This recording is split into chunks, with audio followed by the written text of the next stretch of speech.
materia, en este asunto que estamos hablando durante este inicio de semana, que es la electromovilidad y las posibilidades que tiene nuestro país frente al mundo, y tomar también, por supuesto, buenos ejemplos que hay también en el mundo. Y agradezco que esté con nosotros a Víctor Alvarado, especialista en movilidad y políticas públicas, así como a Marta Patiño, experta en movilidad del grupo Ciudad Sin Muros. Gracias a ambos, y estoy segura que vamos a tener muchas coincidencias, a pesar de que este programa es a debate, porque el enfoque que se tiene, o el objetivo que se tiene con la electromovilidad, claro que va de la mano con el medio ambiente. Pero yo iniciaría esta participación con ustedes sobre los retos que tenemos sobre estas políticas de Donald Trump en temas económicos, en aranceles, lo que tenemos que hacer como país, si nos afecta en el plan de electromovilidad que tenemos como país, y que también Estados Unidos se haya ya salido de el plan de París y su asunto,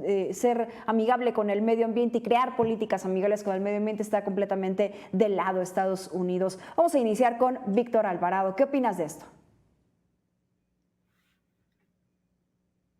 Gracias por la invitación, gracias al público y gracias al público que nos acompaña en general y a las personas que están presentes. Bueno, te podría decir que podría pintar un escenario de acción por parte de México. Me refiero a realmente aplicar todos estos anuncios que ha hecho México en diferentes reuniones que ha tenido año con año en estos encuentros sobre la atención de agenda climática, ¿no? Por ejemplo, te puedo decir que desde 2018 México se comprometió a posicionar, por ejemplo, el tema del transporte público en cuanto a lineamientos, recursos, innovación para atender el tema de la electromovilidad, ¿no?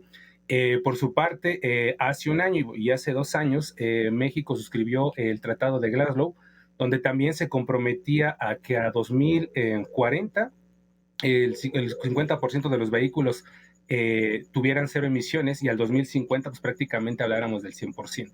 Ahora, con este cambio que se da en el poder en Estados Unidos, pues bueno, representa un reto en algunas características, como por ejemplo, pues ciertos acuerdos, ciertas formas de operar de México en cuanto a la adopción de la electromovilidad. Te pongo un ejemplo puntual. Si nosotros vemos, por ejemplo, lo que ha sido la compra o la adquisición de vehículos eléctricos, hablando específicamente de transporte público, bueno, de vehículos para el transporte público, pues prácticamente el 85% son vehículos que vienen de China. Y sabemos que hoy hay una fuerte presión por parte de Estados Unidos para contener este escenario. Entonces, ahí obliga a México a generar otros mecanismos para, de alguna manera, atender la agenda climática y, sobre todo, seguir posicionando el tema de la electromovilidad. Y bueno, ahí de repente veíamos recientemente, por así decirlo, pues esta postura, ¿no? De la fabricación de un auto 100% mexicano, vamos a manejarlo así en su generalidad, pero bueno, también será interesante hacer la apuesta también a vehículos de transporte público y de pesados. Recordemos que, por ejemplo, a nivel nacional existe una marca que en su momento se encargaba, por ejemplo, de la fabricación de trolebuses, que es Dina. Entonces, creo que México tiene herramientas y capacidades para pues ir en primera instancia conteniendo y sobrellevando pues las distintas acciones que se pudieran generar en Estados Unidos con respecto al tema. Ventanas de oportunidad, pero también retos que atender. Marta, ¿coincides? Coincido completamente con Víctor. Creo que hay muchos retos que está causando la elección de Donald Trump y su postura hacia el resto del mundo, considerando también que Estados Unidos es la mayor potencia económica y el mayor contaminante también del mundo. Entonces, definitivamente, si Estados Unidos no entra a estos acuerdos, nos afecta a todo el mundo. Pero, como dice Víctor, también crea oportunidades de posicionar a México. Y aquí yo creo que México sí debemos ir hacia la electromovilidad, pero algo que dijo en el segmento pasado Ronaldo es muy cierto. El costo de esta electromovilidad, ¿cuánto es? Lo más importante es transportar a la gente y tener un transporte público que use la mayoría de la población. Ahorita en México tenemos un problema de que necesitamos renovar unidades. Si renovamos estas unidades por unidades eléctricas, el costo es muy alto y no tenemos la infraestructura para poder hacer la carga y el costo sería carísimo. Entonces, yo creo que también tenemos que ver cómo vamos hacia la electromovilidad, pero cómo vivimos el presente. En la zona metropolitana del Valle de México, por ejemplo, debe de haber unas 25,000 unidades que están con una vida de más de 10 años, fuera de vida útil. Entonces, esas unidades no dan una buena calidad de transporte público. Necesitamos que la gente tenga un buen transporte público para que se baje del coche y use métodos mucho más eficientes de transporte y que contaminen menos y que creen menos tráfico. Entonces, sí necesitamos ir a electromovilidad, sí es bueno que vayamos hacia allá, pero también hay que ver qué es lo que tenemos que hacer inmediato y qué recursos tenemos para hacer eso. Entonces, hay oportunidades, pero también hay que ver cómo nos vamos moviendo a esa electromovilidad y qué es más, qué tenemos que hacer en este momento, qué es más eficiente para la población que hagamos en este momento, porque los recursos son limitados. No tenemos recursos limitados para estar metiendo autobuses eléctricos. Si nada más vamos a meter 500 autobuses, es mucho más eficiente que podamos reemplazar un mayor número de unidades para crear un mejor transporte público. Sí, por supuesto. Hay que pensar también en cómo se han construido las ciudades y que esto también brinde esas posibilidades de infraestructura que se requiere. Si me lo permiten, ambos tenemos que hacer una primera pausa, pero vamos a regresar con más de este tema tan interesante que es electromovilidad. Ya regresamos a debate. Ambos expertos en movilidad y sobre todo en el asunto que estamos platicando hoy sobre electromovilidad. Estaba revisando algunos datos sobre la venta de vehículos eléctricos e híbridos y que hubo una venta muy buena durante 2024, un 83.4% más comparado con 2023. Y me parece que en este asunto hay un interés en la población en poder adquirir estas unidades, estos vehículos, quizá por cómo se ven, quizá sí por el tema de abonar en el asunto del medio ambiente, pero México ve en este asunto una oportunidad de la producción de vehículos eléctricos. Ahora con el anuncio de Olinea, ven que haya allí un factor del cual debería estarse prestando atención, no solamente por parte del Estado, sino por empresas que las quieran producir y realizar. ¿Qué me dices, Marta? Yo creo que sí hay una oportunidad ahí. México tiene una vocación para producir autopartes, para producir coches, entonces es algo donde nos hemos especializado exportando a Estados Unidos y hemos desarrollado esa industria automotriz. Entonces hay una oportunidad de tener un producto que sea nacional. Comodina, que mencionó Víctor, es una empresa que es mexicana, que produce camiones de gas y es una oportunidad. Lo mismo con este automóvil. Y eso nos posiciona de una manera distinta para poder exportar nuestra producción. También este interés de la población en los productos eléctricos, como tú bien dices, ha habido un crecimiento muy interesante en 2024 en comparación con 2023, pero también podemos empezar a hacer un producto que sea, por ejemplo, para vehículos de alta utilización, como los taxis. En la zona metropolitana del Valle de México hay aproximadamente 120,000 taxis. Estos son vehículos que recorren 240 kilómetros diarios. Entonces, si esas unidades las podemos empezar a cambiar por vehículos eléctricos, el impacto en el medio ambiente es mucho mayor que si estamos cambiando los automóviles que son de uso individual. Entonces, podemos entrar en segmentos que los automóviles que llegan de otros países no necesariamente están atacando, no están cubriendo sus necesidades. Entonces yo creo que hay una oportunidad muy interesante en esos segmentos de alta utilización y que tienen características específicas aquí en México, como es el segmento del taxi. Sí, por supuesto, y que además es altamente utilizado. Víctor, ¿coincides?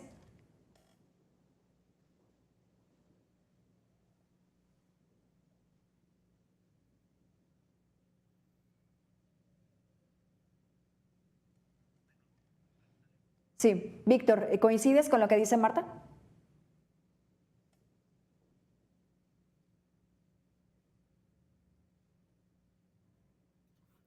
Sí, en términos generales te podría decir que sí, solo que pondría otros aspectos sobre la mesa, ¿no? De entrada, cuando hablamos de electromovilidad, dejamos de lado otros componentes, como pudiera ser justo el aprovechamiento de energías renovables, y ese es uno de los grandes temas y grandes pendientes que tiene México. Recordemos que a nivel nacional, el principal generador de gases de efecto invernadero es la generación de energía, ¿no?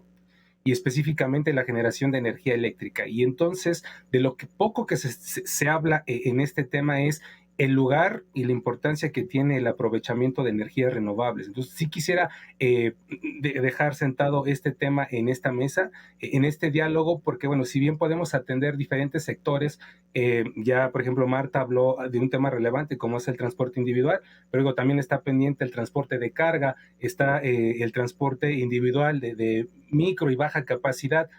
Pero si no estamos hablando de repente de una política que acompañe el aprovechamiento, la promoción y la inversión en cuanto a energías renovables, pues bueno, simplemente en lo que se estuviese ahorrando en mitigación por la atracción de los vehículos, pues bueno, ahora se está traduciendo en más generación de energía eléctrica, porque recordemos, vehículos eléctricos dependen de energía eléctrica. Es uno de los elementos que me gustaría agregar. Y hay otro factor interesante, ahora que, por ejemplo, Marta hablaba del tema de los taxis.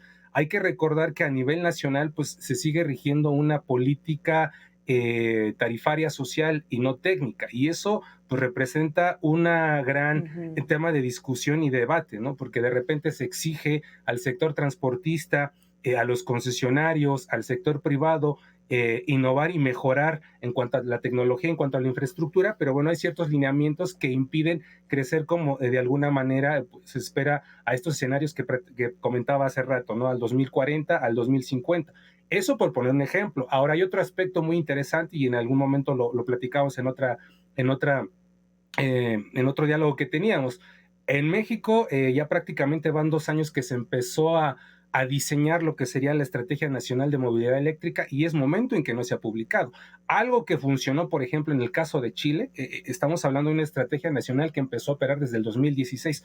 Hace rato también comentabas, bueno, nos ganan por algunos años, pues sí, pero al fin y al cabo se han puesto a hacer varias actividades. Llevamos 2 años diseñando la Estrategia Nacional de Movilidad Eléctrica. Hay una urgencia de trazar esta línea para establecer lineamientos puntuales, que realmente esta estrategia se divide en 4 ejes: transporte público, transporte de carga, transporte de ligeros y dentro de ellos las motocicletas y bueno, todo lo que tiene que ver con el mercado eléctrico. Sin embargo, pues bueno, hoy por hoy no existe una directriz, pero cuando se empezó a diseñar esta estrategia o las diferentes reuniones, se establecieron 5 barreras. Me voy a centrar en 2 de ellas y una es el hecho de que a nivel nacional no está reconocido el derecho a la movilidad. Actualmente solamente de los 32 estados que tendrían que haber armonizado su ley de movilidad después del decreto en 2022, bueno, solamente llevamos ni la mitad. Estamos alrededor, si no el último registro eran 12 entidades que habían armonizado su ley. ¿Y por qué lo menciono? Bueno, porque si no se reconoce el derecho a la movilidad, no vamos a poder implementar todo esto que de alguna manera en los diferentes segmentos que se han platicado sobre el tema, pues por ejemplo es posicionar el tema del transporte público por encima del automóvil particular. Si no hablamos de la importancia del derecho a la movilidad, vamos a seguir planificando ciudades para los automóviles y no para las personas. Y si no contamos con una ley de movilidad en cada uno de los estados, pues bueno, los recursos se van a seguir asignando para preferenciar un tipo de movilidad motorizada, altamente dependiente de combustibles fósiles. Ese es el escenario que quería compartir, el que estamos viviendo. Y como en este y en otros temas, y yo seguramente voy a creer que ustedes van a coincidir, pues se van a quedar solamente en buenas intenciones, en lugar de realmente cosas que vayan a cambiar el futuro de todos nosotros. Hubo una primera regulación en materia de electromovilidad por parte de la CRE, la Comisión Reguladora de Energía. Entonces se quedó corto, Víctor, y tenemos poco tiempo. Yo creo que vamos a utilizar esto como conclusiones. Tienes un minuto. Ya, gracias. Decir que es interesante la apuesta que está haciendo el país para atender el tema de la electromovilidad con respecto a las adversidades que se pudieran presentar de afuera. Sin embargo, pues bueno, hoy, más allá de estar suscribiendo diferentes acuerdos cada año, tenemos que pasar a la acción. Eso, sí.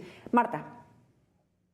Completamente de acuerdo. Lo que dijo Víctor de la energía renovable tiene toda la razón. Si no ponemos un énfasis en la energía renovable, aunque las ciudades tengan menos contaminación por la transformación en electromovilidad, el país va a estar igual, el mundo va a estar igual. Entonces, eso es fundamental. Y como bien dices, yo espero que no se queden buenas intenciones. Yo espero que por fin le pongan dientes a las políticas, que las publiquen y también que incluyan las políticas de transporte público, que, como bien dices, Víctor, si no tenemos una política que nos pueda dar los incentivos, los apoyos para tener este transporte social y para que se puedan pagar los costos del transporte, no vamos a poder llegar a ningún lado.